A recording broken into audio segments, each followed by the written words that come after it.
Interior ডিজাইনে সবচেয়ে বড় ভুলটা হয় ডিজাইন শুরু হওয়ার আগেই।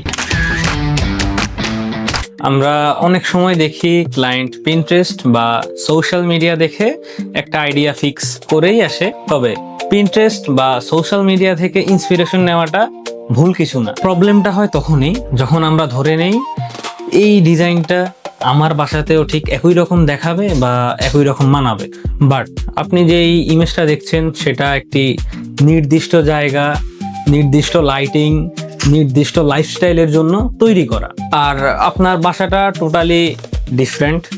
আপনার জায়গা, আপনার ব্যবহার, আপনার ফ্যামিলি সবই আলাদা। ভুলটা এখানেই লাইফস্টাইল না বুঝেই ডিজাইন শুরু করা। এই জন্যই আর্কিটেকচারে আমরা প্রথমেই নিয়ে থাকি ডিজাইন পার্সোনালিটি টেস্ট, যার মাধ্যমে আমরা আপনার ডেইলি রুটিন কেমন, ফ্যামিলি কিভাবে স্পেস ইউজ করে, কোনটা কমফোর্টেবল লাগে, কোনটা কমফোর্টেবল লাগে না, লাইকস ডিসলাইকস, এই সব বিষয়ে অ্যানালাইজ করি। তাই আমাদের কনসালটেন্সি বুক করতে ক্যাপশনে দেওয়া লিঙ্কে ক্লিক করুন এখনই।